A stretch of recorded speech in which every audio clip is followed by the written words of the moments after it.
hello, we are back. It is September. I hope you had a great summer, a great vacation, whatever you were doing. Tell us who you are, where you are, what's been going on in your world, where you went on vacation. Nice to see so many of our regulars coming back. I see Diane there, I see Bindu there, people coming in from all over the world. We've got a great show for you today, and I know you're going to love it. And we've got so much exciting stuff going on in this, our new season. So we've got, well, today we're going to be talking actually about Benivo itself. We're talking about from startup to strategy. And I'm so excited. We've got Benivo's CEO, Nitzan Yudan, who's going to be telling us all about how the idea came about and how he built it from the earliest days as a startup, the strategy, and indeed where it's going to next. It's going to be a fascinating show for people who are interested in how technology is impacting our world in the wonderful world of global mobility, and indeed how global mobility companies and indeed every new business needs to be able to pivot from one area to another. So we've got a fascinating show coming up for you today. We've got our wonderful change maker, Ferzine Chapgar, coming up to tell us about her charity and her love for technology.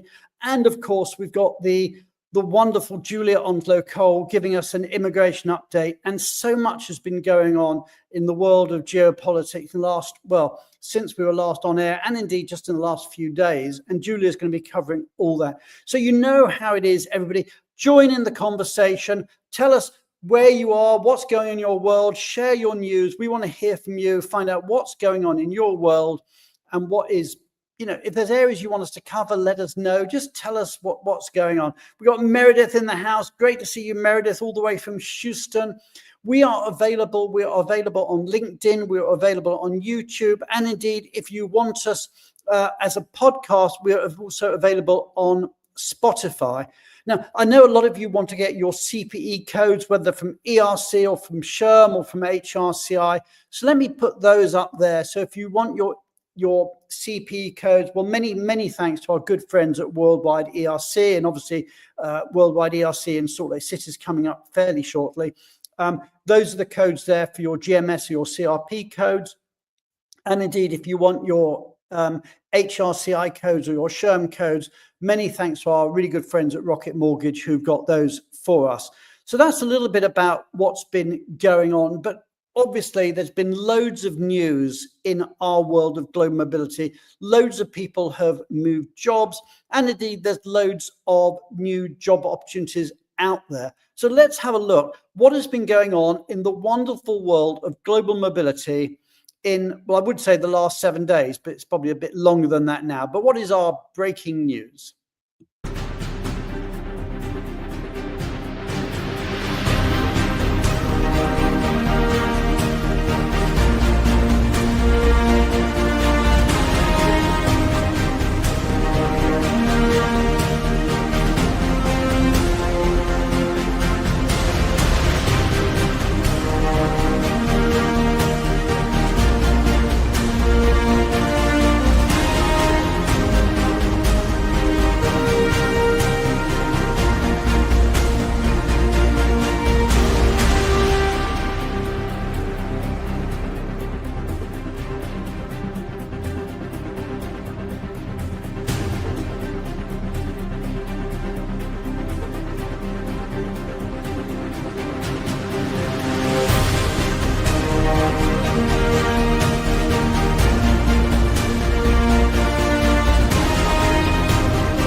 So there we have it. Congratulations to everybody who's got a new job, everyone who's been promoted. There's loads of jobs out there.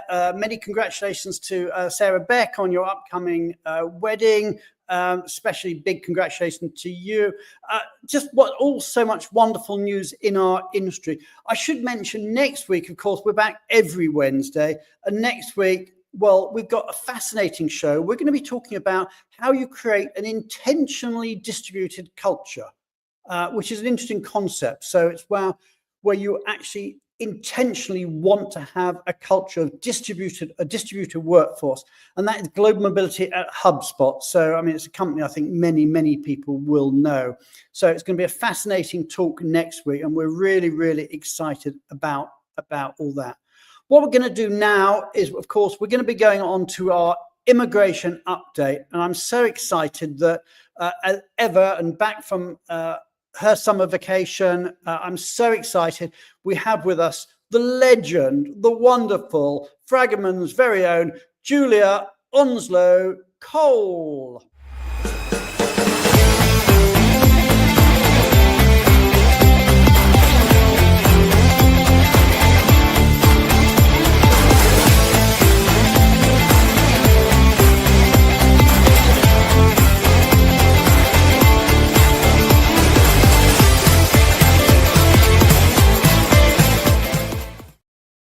Hi, Julia. Brian. Hi, welcome Hi. back. Summer's over. I know. It's really lovely to be here. It's lovely to see so many people join, like Bindu and Diane, and wonderful that Fersen's on the show. It really feels like back to school, doesn't it? It does. So, Julia, what's been going on? I know that a lot's been going on in the world in the last few weeks, and indeed in the last few days. So tell us a bit about what's going on. Okay, so I rewrote everything in the couple of hours before the show, because I thought I wanted to say something about crisis management given what's happened over the last 24 hours.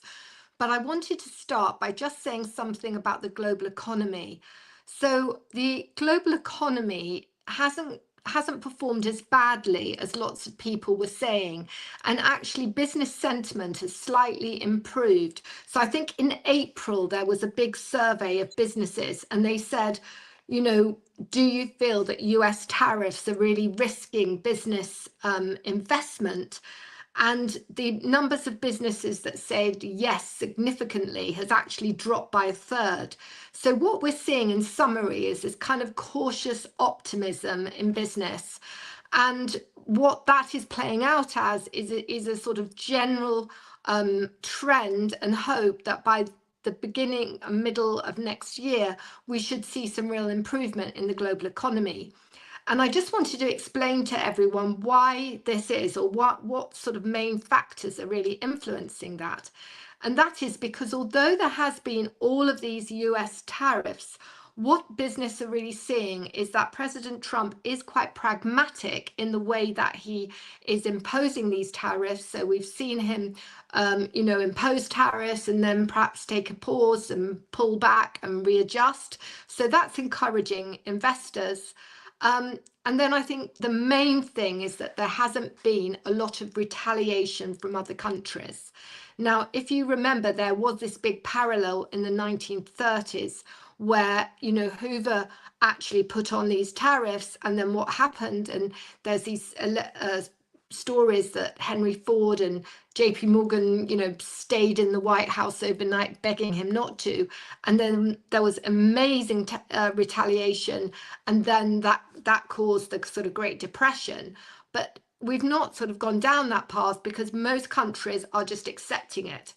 So what that means is that for countries or regions that accept it, it means that obviously it's having a poor impact on them when they want to bring goods into the US, but also it's a kind of wider impact because it means that it also affects what happens when they send their goods to other countries, because those countries are also not performing as economically as well as they should. So for example, if you look at Europe at the moment, tariffs are 15% into the US.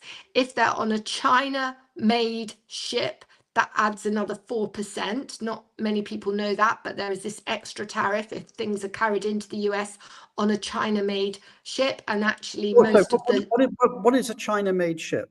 A ship that's made in China. Okay. And actually most of the ships in the world are made in China or South Korea. So anyway, if you're Europe, you're looking at potentially 19% going into the US. So you'd think obviously that's not good, but then you're going to take other goods to Asia Pac, and then it's not so good for you as it was because they're suffering economically too. So that's the explanation, and that's the general global economic picture. Now, what does that mean for global mobility? So this is why we're here. What does it mean for you for global mobility? It means your businesses are under a lot of cost constraint. You've got to make sure that when you move people, you're moving the right people. You know, talent, attraction and retention has never been so important, and neither has the feeling that people are still reporting everywhere in the market that individuals are quite reluctant to move and feel quite nervous about taking on assignments. Now, that brings me on to the second thing, which I really wanted to talk about very quickly, which is crisis management. So obviously we've got ongoing situation with Israel and Hamas, and ongoing situation in Russia, Ukraine. But in the last 24 hours, we've seen these two big flashpoints. The first was in Qatar, in Doha. So we saw that there was a targeted strike against Hamas. And then in Poland, and that happened over the last 24 hours. So these two flashpoints, I just want to talk about those. So in Qatar, for a very brief period of time, the US Embassy issued an instruction to say shelter in place. That has been lifted, but there's still, everyone's urging vigilance and also consular registration. So any assignee there should be registered with the consulate. In Poland, what happened was is that just US, or is that all countries? No, everybody. Russian drone incursions, because if your embassy doesn't know you're there, then how can they help you? So you must tell your embassy you're there. So in Poland, there were Russian drone incursions near Zamość, and there was a temporary closure of the airport and the airspace, and NATO and the EU are treating this very seriously as a serious violation, and there's got to be a lot of vigilance, particularly around Ukraine, Belarus. So what does this mean for global mobility? So, you know, Rajman, who's one of our wonderful directors who've been speaking all day on crisis management. We've had lots of partners in Fragaman working on this. But the key things are, one, make sure you know who is in those regions. So really account for all the people that are in the region. Make sure you've got their head count. Make sure you've got holding their valid nationality and their visa status. Second, be very careful with your communications. Make sure you're pushing out a single source of truth, that your updates are concise, that they're factual, and they're time-stamped. And the third is you need to agree as an organization where your decision triggers are, so what would flip the switch and what would cause urgent mobilization. And obviously that entails a lot of information that you need to be gathering through government websites. So there's a lot to do, and there is a lot of work cut out for global mobility leaders. And I've just highlighted two areas today, which is keeping control of costs. And obviously that includes, of course, more AI, which fits very nicely into what Nitzan is going to talk about later. Because a lot of what Nitzan's doing is actually cutting costs.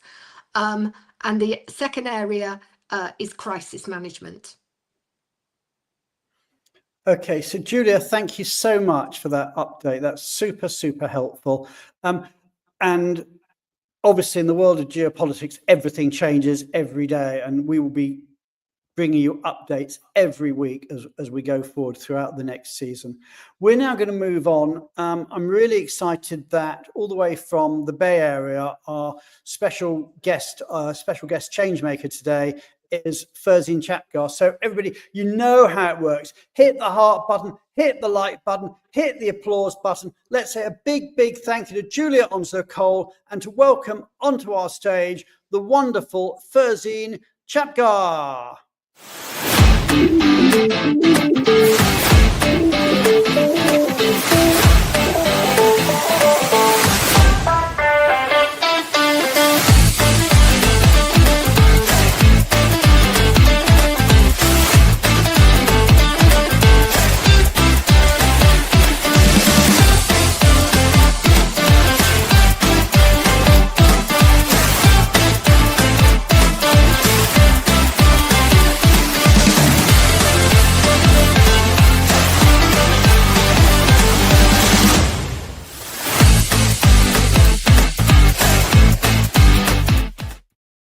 Hey, Ferzine, welcome back to the show. You've been on the show. You were on the show a few months ago, weren't you? I was. Hi, Brian, and hello, everyone. Thank you for having me again, Brian. This is really exciting, and I'm very happy to be here. But let me just start off with a big congratulations. Because last time we spoke, I think you were actually with EY, and you've now moved. So tell us about it. You've moved job. Congratulations. Yes, thank you. Thank you, Brian. I joined Rubric late May, early June, and it's been great. It's a company that has the sweet spot to grow and take mobility and immigration to the next level, and I'm very happy to be leading that. Thank you. Well, we're very excited for you and excited to follow your career journey onwards and upwards. So it's just great to have someone as highly regarded as you on our show today. So we are excited. Now, Ferzine, I know you're a great fan of the show, and you're a great fan of technology. So tell us about what you get out of being a change maker, and what do you see as the benefit of it from your perspective? Yeah, so thanks, Brian.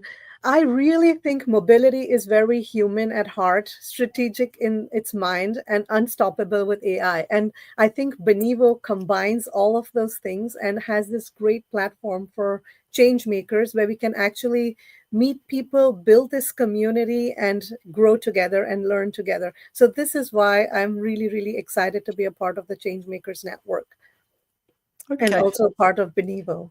Yeah, and so one of the things obviously we're very much focused on, I think you share our passion, is about AI. And indeed, the version we use, we call MI, Mobility Intelligence. Yes. But tell us about your belief, your sort of love affair, if you like, with AI. Tell us about your passion for AI technology. So, I think everyone should have high standards, and as should global mobility, right? So, and I think MI is bringing some of those. It's challenging the status quo, and many times they see global mobility as an individual contributor role, and they just think it's a silo and they just need to get the work done. But there is no foresight that, hey, it touches across the whole gamut of the organization, whether it's HR, whether it's payroll, whether it's business, the employees themselves. So all of those things together. And I think AI is one of those levers, or MI in Benivo terms, is one of those levers that's challenging the status quo, holding teams accountable, and asking the tough questions early on, right? So it's not hindsight, it is foresight. And that's what MI is bringing. And I'm really excited about that. Okay, because you've seen some of it, haven't you, as one of our change makers? Yeah. That's right. As a change maker, but also as the big MI reveal that Nitzan had, it was very exciting to know. And I love that Benivo has opened some of these areas to have till the end of December for companies to try and get their hands, like play around in their boxes with that, the sandboxes. Yeah. Okay, so we would encourage many corporate mobility professionals to become change makers, and part of our, if you like, deal with our change makers is that you as a group are very helpful to us for giving us your views, your thoughts, but we like to support a charity that is dear to our change makers' hearts, and for every change maker we support a charity that they choose. Now, you've chosen a charity called Zank. So tell us, there's our Hasti Anjuman of Northern California. So tell us a bit about the charity and what you're seeking to achieve. Sure. So, Brian, I was born into the Zoroastrian faith, and their powerful mantra of good thoughts, good words, good deeds is simple yet very powerful. And when I moved continents, I kind of discovered something beautiful, that it wasn't just me that carried the values, but I found family away from family that had the same and lived by them too.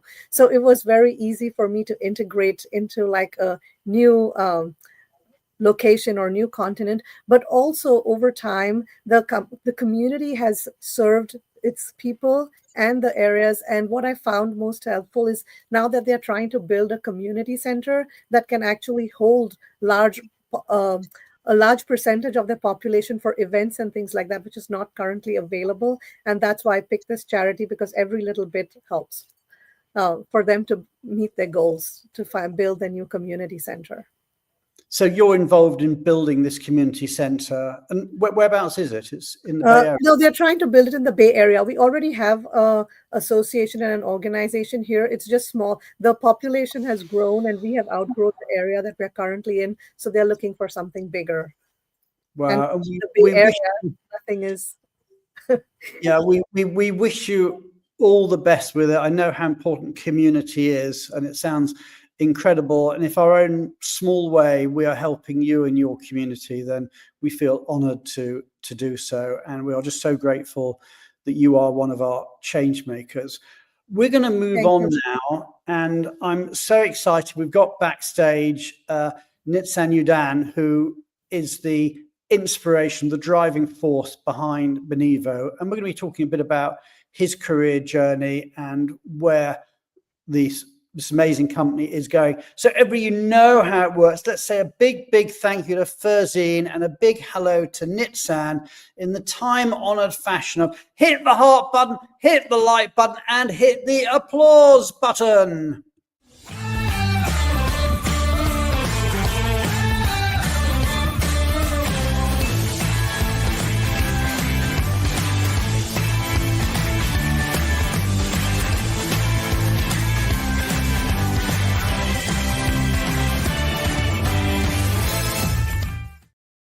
Nitzan, welcome to the show again. It's so great to have you here. I was looking at my my LinkedIn record to work out how far we go back, and I think I first started working with you 8 years ago now. But that wasn't the beginning of the story. So tell us about the very earliest days of Benivo, before it even was Benivo. Tell us about how everything started.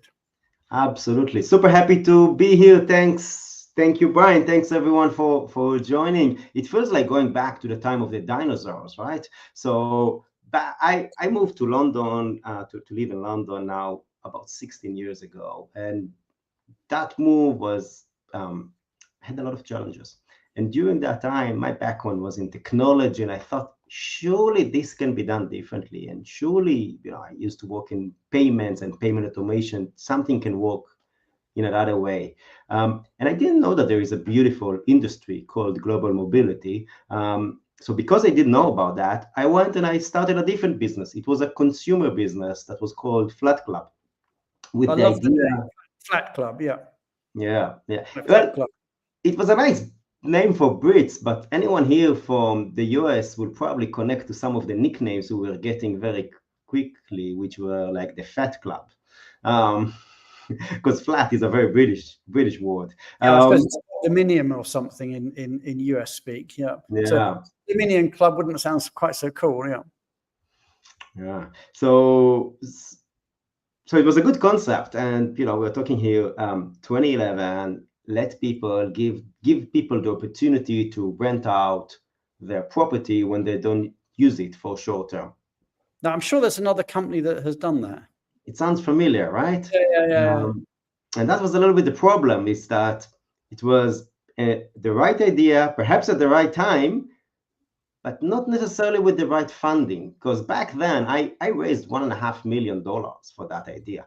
And $1.5 million in the bank account. I thought that's it, right? Like the next big thing I need to do is to choose the name of the island in the Caribbean that I will own.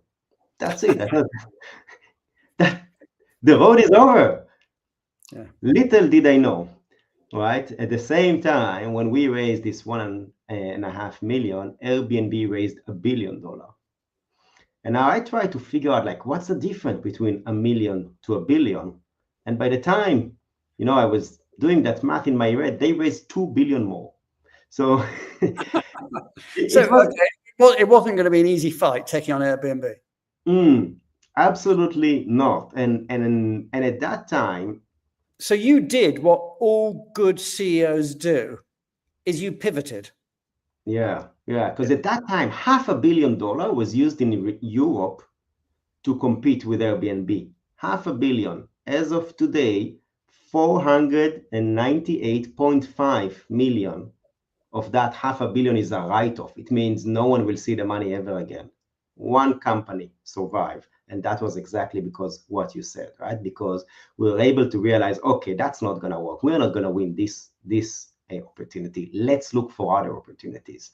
And we were trying out 10 different ideas simultaneously. And one of those ideas led us to a conversation with one of the largest technology companies in the world that told us that they have a challenge. They are trying to advance money to employees, and they struggle to do so.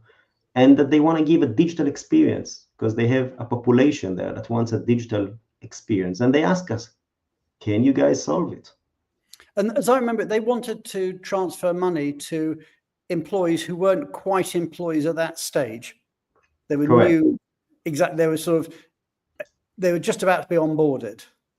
Correct, exactly. And we had a payment engine, right, because of that Airbnb business. So, and we had access to technology, to a few of the components that were needed there. But mostly what we heard from them is that they've asked that, and this is probably, one of the, as I mentioned, one of the most popular brands and technology companies in the world. But everyone, they said they've asked everyone in the industry, and everyone said it's not possible. But we said yes. We said we will do it. And it opened up for us not just a new opportunity, but a new market and a new approach to that market of realizing that, yes, it's possible. And we shouldn't just assume because everyone said it's not possible that we can't do it as well. Because that's the beauty of technology. It's possible to change the status quo. It's possible with the right mindset to come and solve problems that others cannot. So that's how. So if we're looking for lessons for budding entrepreneurs, I've got two here. One is have a great idea, but be prepared to pivot and change it.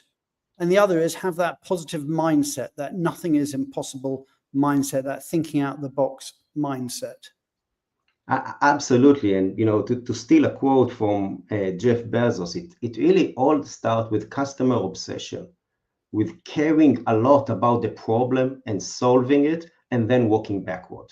It's not about this is how we work and now you need to work the way we work. No, it's realizing what is the need and now, okay, that's what we need to solve. Let's walk backward towards how can we solve this. Okay, so that probably gets us to about the time you and I met. And at that time, Benivo was very much about onboarding, about employee benefit, employee experience. And I mean, tell us about actually the name. I mean, you went from Flat Club, which was, okay, let's be honest, it was a horrid name on a fun, if you understand what a UK flat is, but not a great name outside. But then it became Benivo, which I think is a really cool name. But tell us about how you came up with the name Benivo. So Benivo comes from the word welcome in 8 languages. Bienvenido, bienvenu, bienveneta, etc. And the word welcome really set in our mind as something that really sits well with what we would like to establish as a mission and as a purpose for the company. And that's when we went kind of with saying, all right, our mission is to make every employee welcome. And over the years, this mission the way we deliver on that mission has evolved, but that stayed the mission, right? So we extended it to more employees, we extended it to more roles in the organ, more ways of delivery. But that first feeling of a welcome, which is so much related to everything that happens in mobility, stayed as a core part of us and connected well to the name Benivo. And yeah, it was 6 letters in the domain. We could purchase the domain, so that was obviously an important factor as well. Yeah, so that's cool. So you came up with the name Benivo, and as I said, that was about the time that you and I met. So we met. Tell us a bit about that, because I was teaching at a business school, and then you came across the business school. Exactly. So I went to a different business school when I moved to London, and through my network, someone said, "Hey, you need affordable resources, go and do a project with that university and see what happened. There's a very good business school. Why don't you go engage? And I said, well, it sounds like a waste of time, but sure, I'll do that. And I went and I engaged with them and I tell them about the company, and they say, oh, we actually have a faculty member who is really understand this space. That's his expertise. And I said, yeah, whatever. They don't really understand what I'm doing. It's going to be non-relevant because it's not often we come across people who are actually expert in the industry. So we came into that room. I can still picture that a very moment there. You were sitting there with a few students. Sorry, I don't remember their names. But if you're out there, thanks. Exactly. But I remember entering that room and starting to have the conversation and describing a little bit what we do. And I saw something in your eyes that was like, you didn't want to take over the conversation because the students had to lead that. But after that, we had like a small chit chat, and you said, oh, I live here in Hampstead. How about we go for a coffee? And I kind of told myself, maybe I'm telling you that for the first time, that when I go to this coffee, is like, okay, this is like, put aside my wife, an important date for me. I really need to get this one open and get him excited, because I finally found someone who knew everything about an industry I'm trying to bring value to. The timing was perfect because I just sold FEM. And so I was sort of in semi-retirement, and I was doing a bit of teaching at the business school. And it came to me that, I was looking at what you were doing, and I thought, I know so many people in this industry, and I thought if you put your technology and my address book together, it's actually quite interesting. And we did pivot the company quite a bit, because one of the next things that happened, and let's face it, stuff, I was about to say a word I shouldn't be saying on air, but stuff happens. And stuff happened to us, and indeed to the rest of the world, because not long after that, COVID came along. So we're now talking about, 2019, beginning of 2020, and the world basically closed down. Now, what was amazing about you, Nitzan, I want you to talk about it, is how a lot of people panicked a bit when COVID came along, and they thought, actually, how's my business going to survive?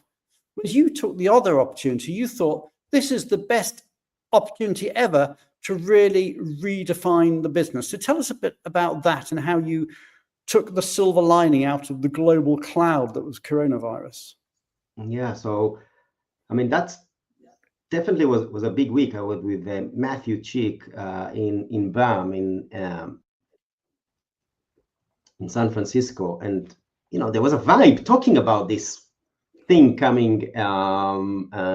And there was it was the first cases in the US were identified, and people started to talk, but it was like half joking, half trying. And we took the flight back, and when I land, I open my email, and there's like a zillion email for my team, because one person on the floor of our office was not in the team, but was found with the coronavirus, and that means everyone needs to.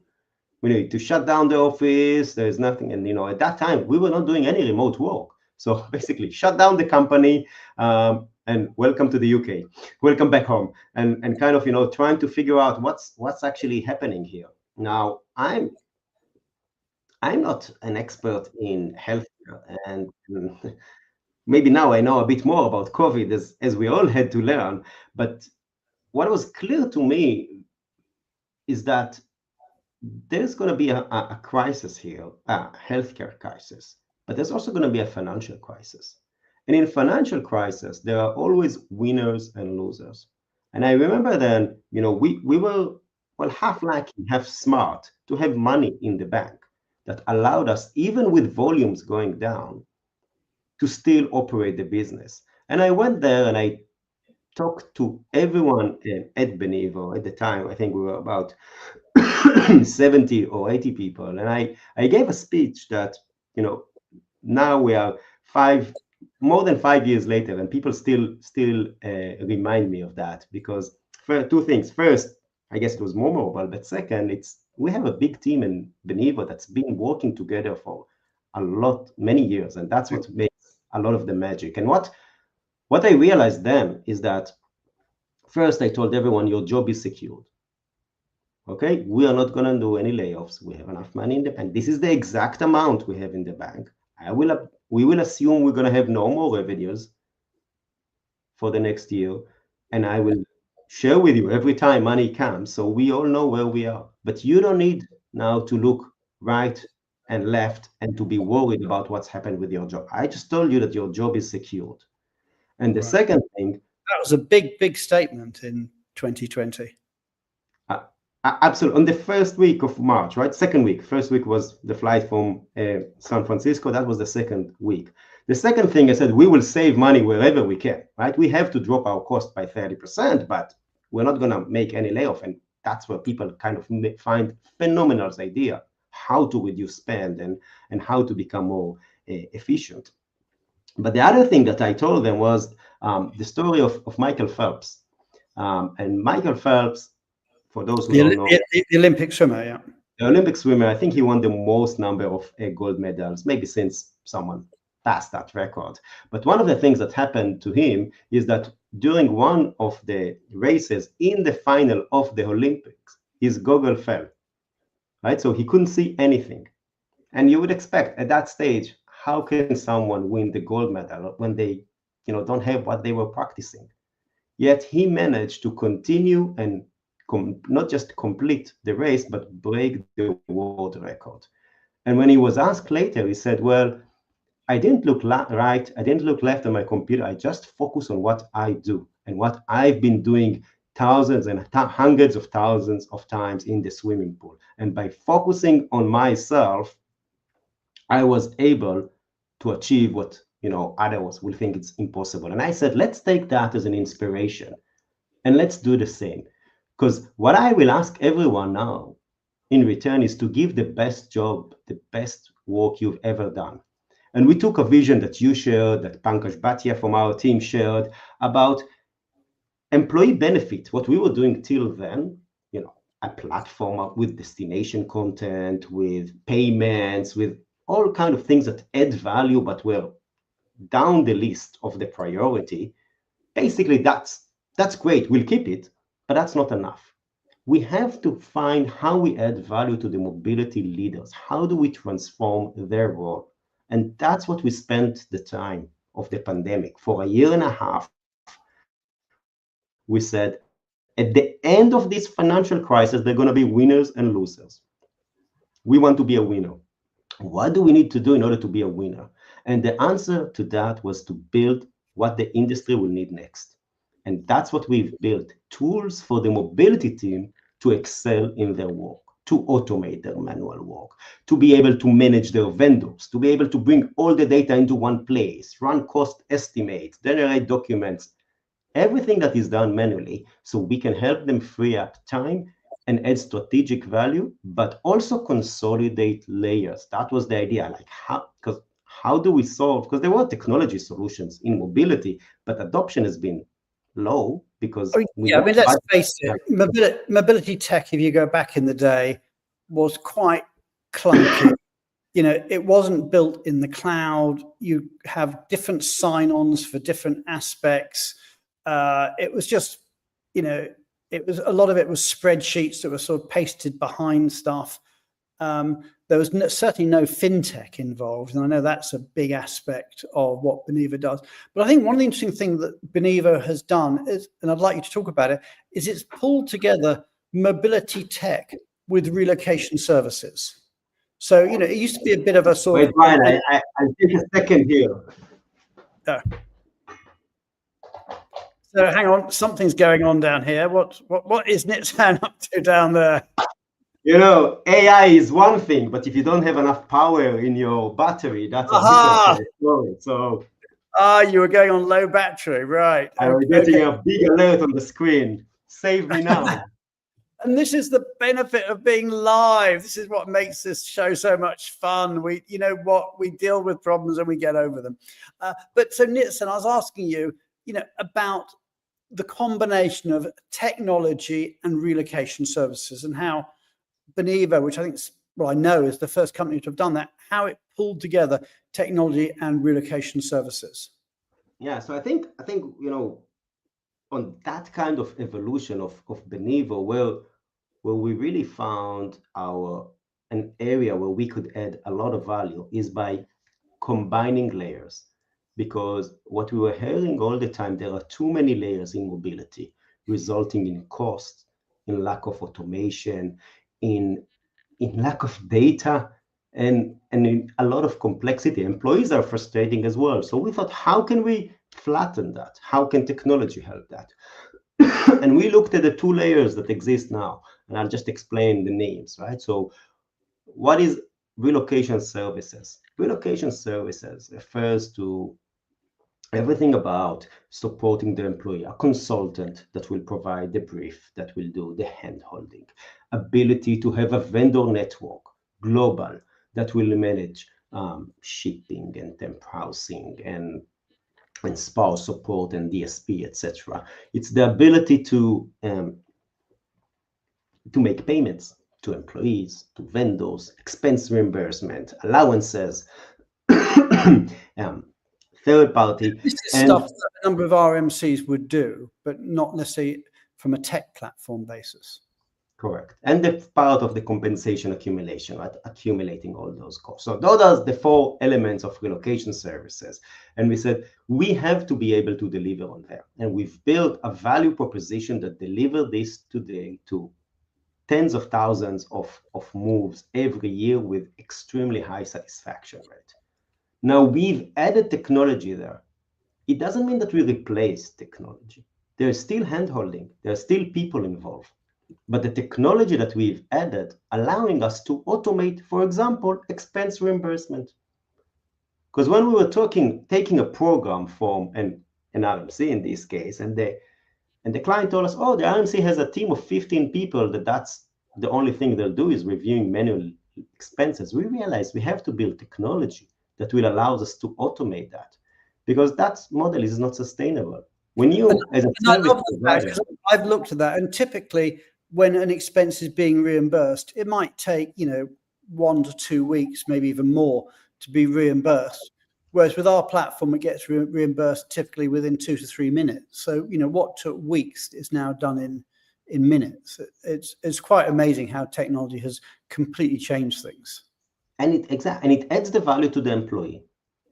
It adds the value to the client because they have higher accuracy and they get the data that that was always scattered between all kinds of reports and Excels and all over the place. And there are less mistakes. And of course, we are able to do it on a much more efficient way, providing better pricing to our clients and allowing them to further prove their value internally, because that's what the world of mobility has changed since the pandemic, and we've seen that teams are shrinking, the number of responsibilities are growing. Everyone needs to be able to demonstrate 10x impact, and that means that they also need their vendors to step up, because otherwise how can we justify our role if our vendors don't step up and help us to do that? So that is relocation services. The other area is mobility tech. What is mobility tech? Hang on, let me just ask you a question there, Nitzan. We've had a question from Salim. I just want to sort of just put that up there. How do you differentiate an RMC to Benivo? Well, a few things. First, we will deliver all the value that you receive from an RMC, right? So everything that I've named there and much more that I'll talk about in a second, we will deliver the value.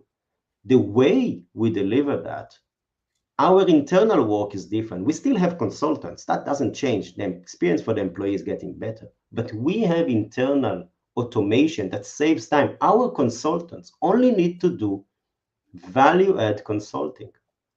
They don't need to do the admin work of authorizing a vendor and auditing an expense and auditing that and looking at a vendor spend. All of that we've automated. And the other big value add that we bring is that it comes with a much better data security. We reduce the risk of a data breach by 97% compared to an RMC model. And finally, so important.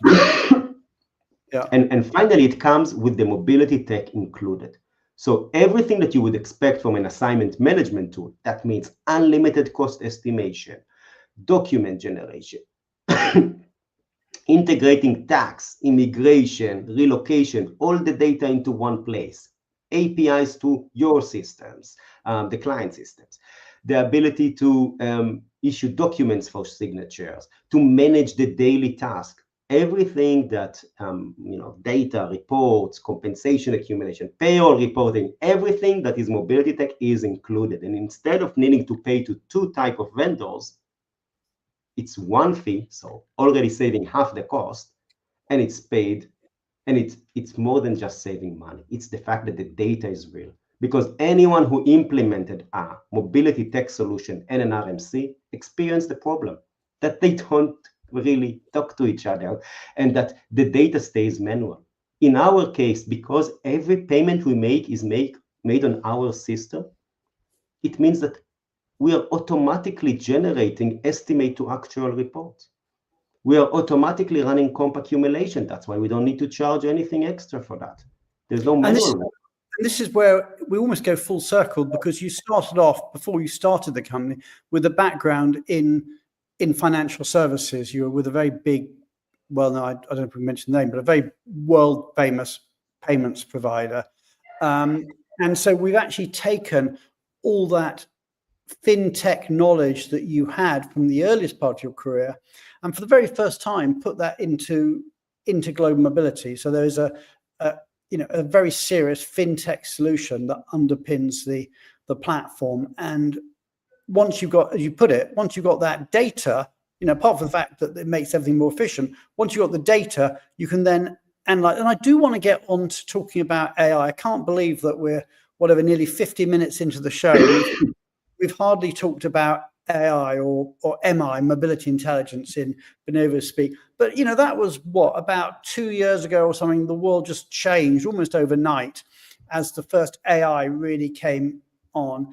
And I know that has been just totally embedded into Benivo. So just tell us a bit about AI, MI, and how that is changing both Benivo, but also how that is changing our entire industry. Yeah, so I think AI is the biggest, and everyone says that. It's not me, right? Now everyone says that it's the biggest revolution that that came in the workforce, perhaps ever. And what it means is that we all have to make a decision. Are we going to disrupt or to be disrupted? Are we going to lead the change, or will the change lead us? And that's all about job security. If we want to justify our job, AI gives us the tools to be 10x employee. Now the decision is ours. Are we going to take that? If we're not going to take that, we can't complain of what will happen. But if we will take it, we will lead this revolution. Maybe it's a different company we will end up to be, but it's a huge opportunity for everyone who can become 10x and grow the impact. And for us in mobility, it's what we always wanted. We always wanted to be more strategic, yet we were buried with manual work and administrative work. Now it all changes. Now it's possible to stop and free up time in order to actually be strategic.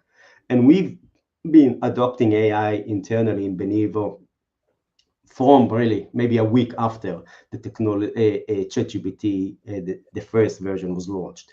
And we internally saved 10,000 hours in the first year. And then we started to think, okay, all those things we built, how can we start and build them to our clients?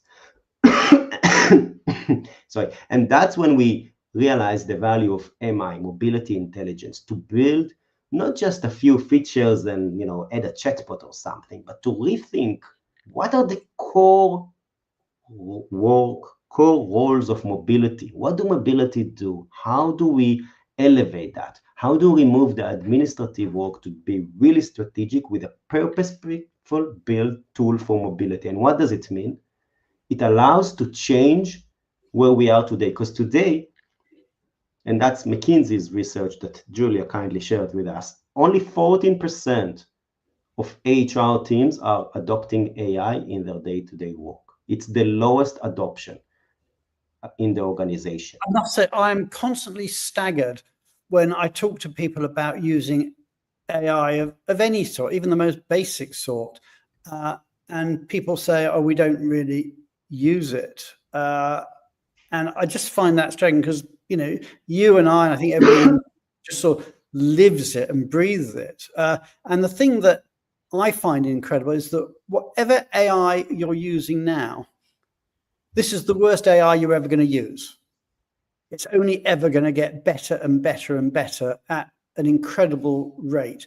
And some of the stuff that we're already doing with it is just unbelievable. I mean, Nitzan, share a couple of the things that we're actually actively doing with AI at the moment. Let's get a bit granular. All right, let's throw some numbers, right? One of the things that is taking most time out of mobility team is when they get questions from their employees. We've managed to reduce that by 80%. 80% of employees' questions, 80, are automatically answers. And that's anything, right? From am I eligible to this benefit, to which policies is the right one for me, to what's the status of my immigration application, to can I submit an expense on that amount because I have like pet shipment, but what about the food for the pet? All of these, 80%, these are all based on real examples, 80% of these questions are already being answered. Now, just to give you the stats, when we launched these specific capabilities 4 months ago, it was working at 40%. So over 4 months, we were able to continuously iterate, bring it from 40% to 80%. And that's just one. Because the idea of MI, and that's, I think a good example of what MIs mean is like, think about your smartphone, right? Many of us had a smartphone. Imagine that before the App Store was launched, and then with the apps. And that is the concept of MI. If you buy any mobility tech, it's the iPhone without the App Store, or the Android without the App Store. Now, MI is that App Store, because it's not just one feature or one chat, it's a set of capabilities that we keep adding to, and also partners can add to. So I gave you one example about answering employees' questions. Another example is being able to estimate immigration assessment cases. That means I have an employee who is going now from Philippines to the US for 70 days. Do I need to get a visa for them? And what are the activities? And we are able to get that at 99% accuracy and improving, which is higher than a human being. And it's much higher than ChatGPT or Copilot or any of those models that have 20 to 30% hallucinations. It's because it's purposely built for mobility. Because we realize that if we're going to ask mobility people to now become also senior prompt engineers, how can they be mobility experts? Some will, some won't. It's so cool. I mean, I've seen it in action, and one of the things, I mean, it's got a number of advantages. One is that it's multiple AIs, so it's not just asking, whatever ChatGPT, which anybody can do. This is asking multiple engines, so different engines are checking each other to make sure it's not hallucinating. So there's clever stuff. One of the other things that I really love about it is the fact it turns data into conversations. You can have a conversation and it's helpful. So yes, it might give you some immigration advice, but once it's given you the immigration advice, it says, oh, and would you like the tax and social security advice to go with it? There's no human on the planet that can do that. And we keep adding there, right? So I had a conversation with a client this Monday, and this is all new. On Monday evening, they told me, I wish we could also add there an MI that will allow us to also optimize tax treaties. This will be ready by Monday. All right, on Monday, I'm going to meet this client in person, and we're going to demonstrate to them this working. And it's not that now we've put all 100 employees of Benivo to work on that, right? It's that capability of being able to build those kind of apps, like in the App Store, very quickly, add the use cases. So we have, I don't know, maybe 10 already live examples like the ones we talked, but we built here is a whole engine that we can talk about what is the challenge, and boom, we can solve it and roll it out to all clients, and then more and more automation. And the whole idea is to free up time to do strategic work, because we all need to go into managing skills and advising the business and workforce management. But in order to do that, we have to get rid of the escalations. We have to get rid of waiting for a vendor who will do some checks and get back to me. There's no time for that. If I need to know what's the price of a shipment from here to there, we get it in, under 30 seconds. Okay. Nitzan, I know we're running, and we've got a hard stop, as we always do at the end of the hour. We're running towards the end, but people might want to find out a little bit more. When are there opportunities, meetings in the US or in Europe, where people can find out more about this technology? Plenty of them. So I'll be next week, and we'll be doing meetings and events in Seattle, Houston, Dallas, and New York. The week after in Munich, in Germany. We continue then to do more and more sessions. There are going to be virtual sessions as well. You can sign up for these. There's going to be at ERC, we are going to do that in Salt Lake City. We're going to show later this year. We will also going to demo that, some things we've never demoed before. We've just agreed on that. So that's going to be on a session with Microsoft. It's technology we're building with Microsoft. That's going to be very, very exciting. You don't want to miss out on this one.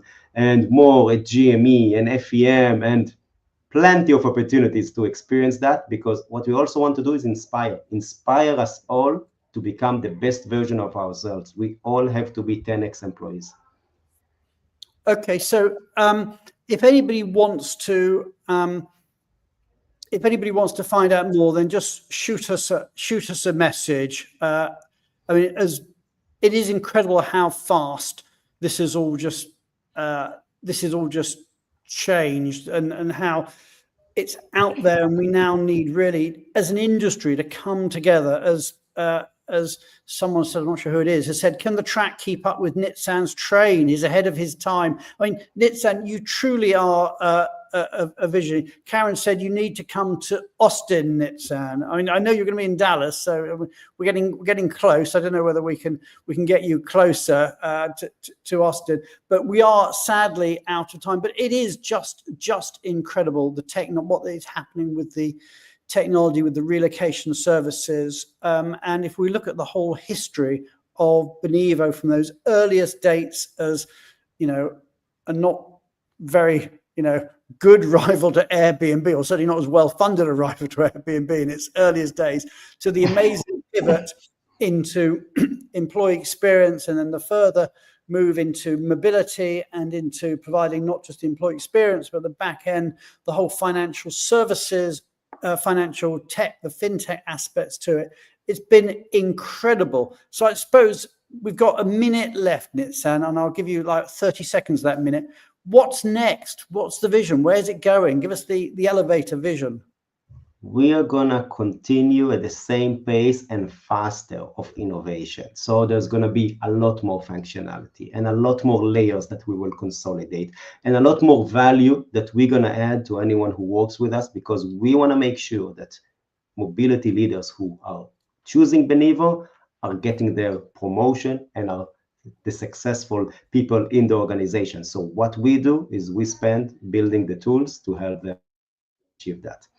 Okay, and visit Bangalore too. I'm sure. Well, we're on the ground there. I love all those invites, and I will tick all of these boxes. I promise. I promised you that I'd bring this ship in on time, and I'm going to bring Julia and Ferzine and Tally onto the stage. I said we'd finish at the top of the hour. I've got about 4 seconds left. So everybody, it's been amazing having you on the show. Thank you to all our guests. Thank you to the audience, and all that really remains is for me to say goodbye, and we are back again next week with The View from the Top. Take care, everybody, and have a great week. Thank you, everyone. Thank you. Bye. Bye. Thank you. Bye.